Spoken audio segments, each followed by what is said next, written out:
A woman was assaulted and beaten by her partner one night. Her neighbor heard noises coming from her house. When he looked out the window, he saw something that left him frozen and covered in goosebumps. The morning sun filtered through the half-closed blinds, casting patterns of light and shadow in the room. Juan slowly opened his eyes, adjusting to the dim light flooding his modest apartment. It was just another day in the quiet Maple Avenue neighborhood, a haven of peace amidst the city's hustle. After a quick shower, Juan headed to the kitchen to prepare his breakfast. The smell of freshly brewed coffee filled the air, blending with the aroma of toast from the small oven. It was a simple but comforting routine for Juan, a solitary man who found solace in life's little things. As he enjoyed his breakfast, he looked out the window. The houses lined up on both sides of the street had a cozy look, with well-maintained gardens and immaculate facades. Since he moved to Maple Avenue a few years ago, Juan had grown to appreciate the calm of this neighborhood, an oasis away from the city's bustle. After finishing his breakfast, Juan prepared to leave for work. He was an accountant at a small local business, a stable but not particularly exciting job. Yet, Juan didn't mind much since his true passion lay in his love for gardening. Each afternoon after work, he would spend hours tending to his small backyard garden, a green sanctuary where he found peace and serenity. On his way to the bus stop, Juan politely greeted some of his neighbors, exchanging brief comments about the weather or local news. They were friendly people, but Juan kept a respectful distance, preferring the solitude of his own home. The day passed without incident, as usual, with Juan buried in endless spreadsheets and balance sheets. However, on his way back home that afternoon, an unusual sound caught his attention. It came from the house across the street where Maria, a middle-aged woman he rarely saw, lived. Juan stopped for a moment, straining his ears. There were muffled noises, like something heavy falling to the floor. He frowned, wondering if he should investigate or simply ignore it. After a few seconds of hesitation, he decided to approach and knock on the door. At first, there was no response, but the noises continued, getting louder each time. Juan knocked more insistently until finally, the door opened. A disheveled man with a harsh look peered out. "What do you want?" the man growled, eyeing Juan suspiciously. "Sorry, I heard some noises and wondered if everything was all right," Juan replied, trying to remain calm. The man squinted and was about to respond and a woman's voice came from inside the house. "Who is it, David?" Juan recognized Maria's voice, his neighbor. Seconds later, she appeared at the door, a nervous expression on her face. The bruises visible on her cheek and wrist were what struck Juan the most. "Everything is fine, neighbor, we just had a little accident," Maria said, forcing a smile. Juan looked from Maria to the man named David, feeling a growing unease. Something was not right, but he didn't know how to proceed. "If you need help, don't hesitate to ask," he offered, hoping his tone was reassuring enough. David let out a mocking snort and slammed the door, leaving Juan outside with a sense of helplessness. Slowly, he returned to his house, his mind racing with what he had just witnessed. That night, Juan had trouble sleeping. The images of Maria with those bruises haunted him. Should he have insisted more? Should he call the police? But what if it was just a misunderstanding, and he made things worse? Eventually, after tossing and turning for hours, Juan managed to fall asleep, though his dreams were restless and filled with nightmares. At dawn, he woke up with an uneasy feeling that wouldn't leave him. Over the following days, as weeks went by, Juan began to pay more attention to the sounds and movements from the house across the street. Occasionally, he would hear raised voices and muffled noises, but nothing alarming enough to warrant a call to the authorities. Yet, the doubt lingered in his mind. What was really happening in that house? Was Maria in danger? Juan felt trapped between his desire to respect his neighbor's privacy and his growing concern for Maria's well-being. In an attempt to distract himself, Juan threw himself even more into his passion for gardening, spending hours in his little green haven, meticulously caring for each plant and flower. It was a refuge where he could escape his troubling thoughts and find the peace he longed for. But even in those moments of tranquility, he couldn't help but glance occasionally towards the house across the street, wondering if everything was all right there. The inner torment continued until one night, Juan was awakened by a horrifying scream, a sound filled with anguish and terror that made him sit up abruptly, his heart racing. Without a second thought, he grabbed his phone and dialed the emergency number.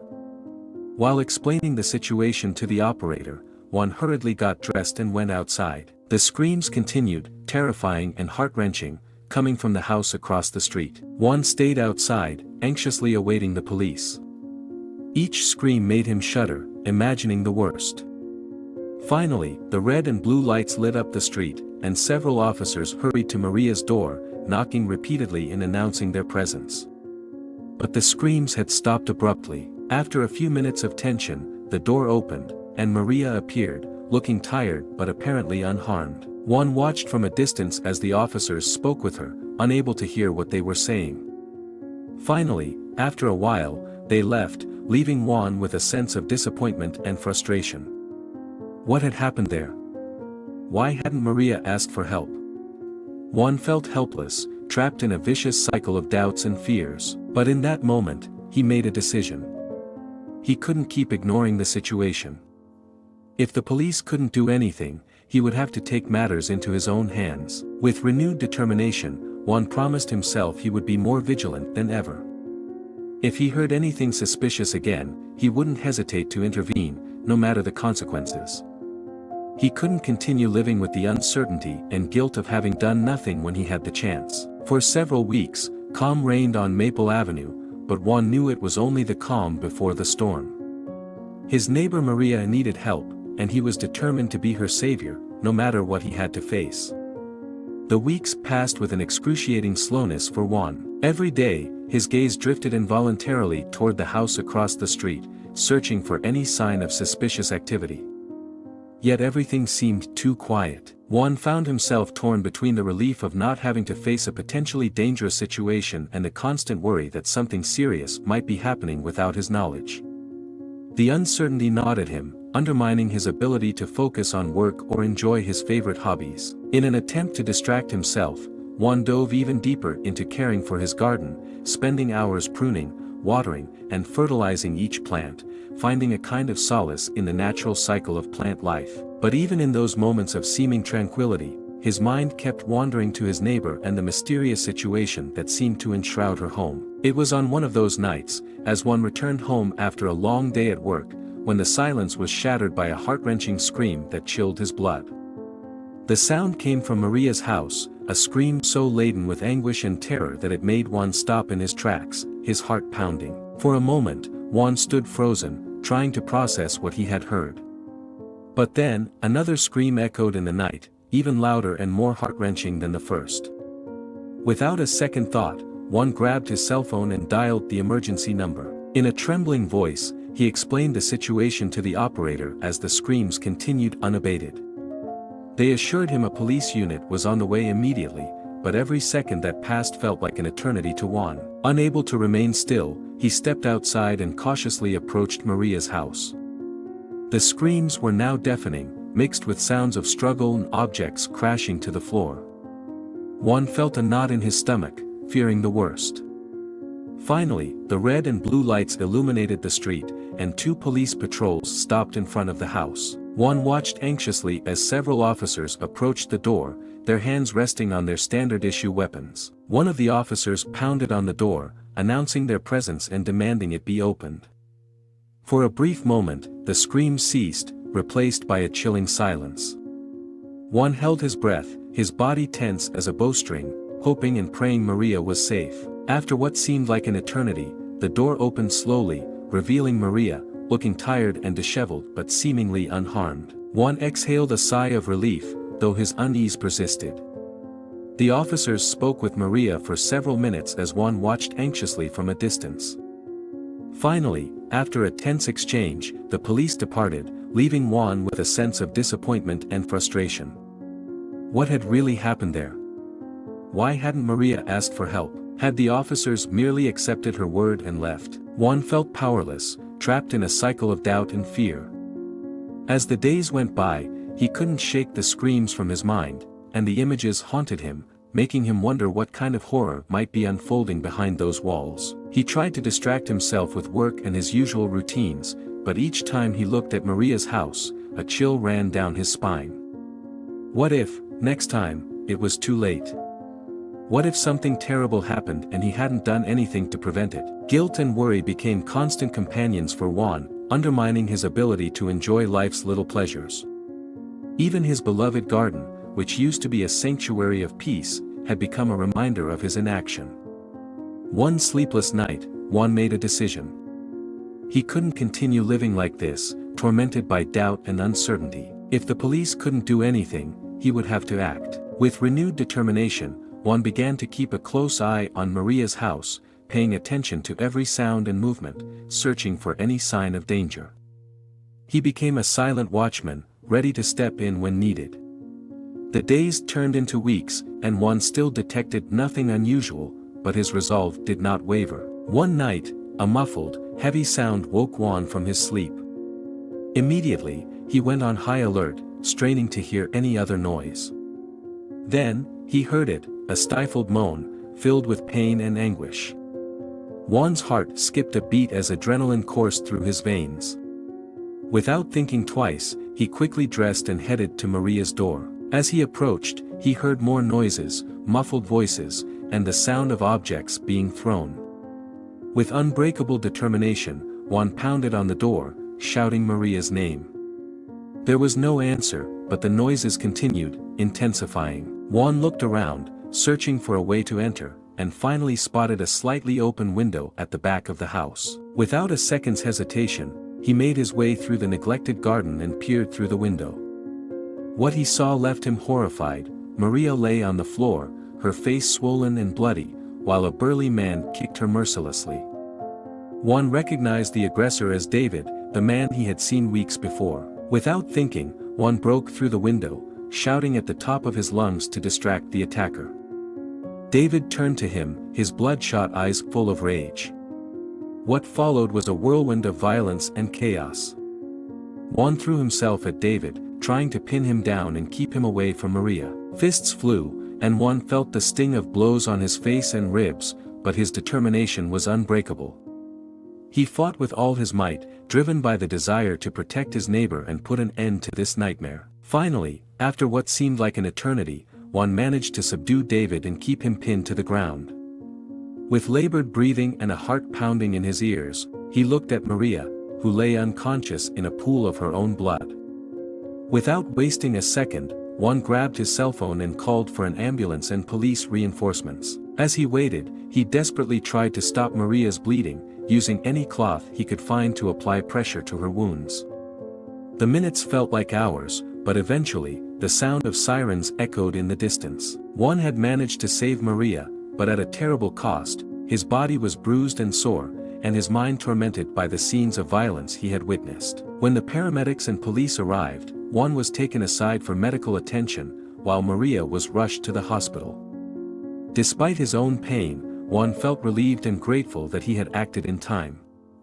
Later, as he rested in a hospital bed, Juan reflected on the events of that night. He had faced his fears and made a brave choice, risking his own safety for his neighbors. And though the road ahead would be challenging, with Maria fighting to recover and David facing criminal charges, Juan knew he had done the right thing. He no longer had to carry the guilt and uncertainty because he had acted when it was most needed. That night, as he closed his eyes, Juan promised himself to stay vigilant and never ignore the warning signs of danger again. Although Maple Avenue had been shaken by violence, he would make sure nothing like this happened again in his quiet neighborhood. The following weeks passed in a kind of haze for Juan. The events of that fateful night replayed over and over in his mind, like an endless horror movie. The images of Maria lying on the floor, battered and bleeding, haunted him, even in his dreams, causing him to wake up drenched in cold sweat. Despite the bruises and battered ribs, Juan considered himself lucky to have survived the confrontation. He vividly remembered the crazed look in David's eyes, his assailant, and a shiver ran down his spine at the thought of what might have happened if he hadn't acted quickly. But his greatest worry was for Maria. After being rushed to the hospital, she had fallen into a critical condition, fighting for her life. Juan was consumed by guilt, wondering if he should have intervened earlier, if he should have done more to prevent things from escalating so far. It was during those moments of anguish that one received an unexpected visitor. Maria's younger sister, Sarah, appeared at his door, her eyes red from tears but with a look of profound gratitude. "I have no words to thank you for what you've done for my sister," Sarah said, taking Juan's hands in hers. "If you hadn't acted, I don't want to imagine what might have happened." Juan tried to downplay his actions, but Sarah insisted that he was a hero. She explained that David, Maria's violent boyfriend, had been arrested and would face serious charges. Apparently, he had been abusing Maria for months, keeping her isolated and terrified. Maria was afraid to leave him, she feared he would hurt her even more, Sarah explained, her eyes filled with tears. "But thanks to you, she now has a second chance at life." Those words comforted Juan, but they also fueled his determination to keep Maria and their neighborhood safe. He promised himself he would be more attentive than ever, ready to step in at the first sign of danger. The days went by, and Juan slowly recovered from his physical injuries. However, the emotional scars would take much longer to heal. Each time he looked out his window toward the house across the street, a knot formed in his stomach, reminding him of the violence he had witnessed. As the weeks went by, Juan began to notice movement in Maria's house. Men came in and out, carrying boxes and furniture. At first, he assumed they were family or friends helping to pack her belongings to move her to a safer place. But then, one afternoon, Juan saw David exiting the house, carrying a large box. His heart stopped for a moment, and he had to blink several times to ensure it wasn't an illusion. What was that monster doing there? Had he been released? Juan felt a surge of anger and fear for Maria's safety. Without a second thought, he grabbed his phone and called Sarah, Maria's sister, recounting what he had seen, his voice trembling with indignation. Sarah sounded equally shocked and promised to look into the situation immediately. That night, Juan barely slept, his mind filled with unanswered questions and unsettling fears. What was happening in that house? Had David returned to torment Maria again? The next day, Sarah arrived at Juan's door with a somber expression. She explained that David had been released on bail while awaiting trial and had apparently returned to the house to retrieve some of his belongings. "But don't worry," Sarah assured him.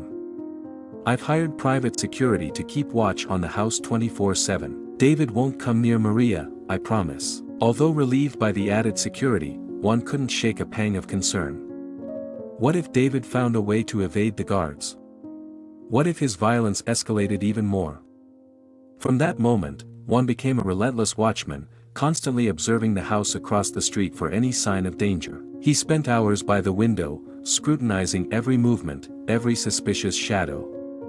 The days turned into weeks, and Juan began to neglect his job and daily responsibilities, consumed by his obsession with keeping Maria safe.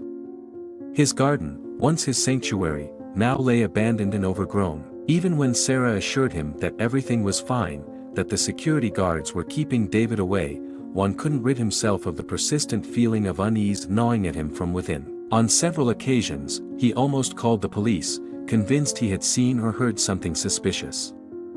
But he always stopped at the last moment, afraid of being ridiculed for his unfounded suspicions.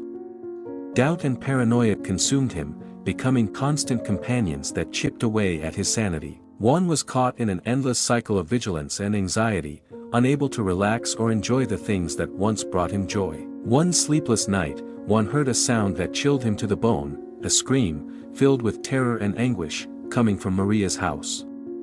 Without a second thought, Juan jumped out of bed and ran to the window.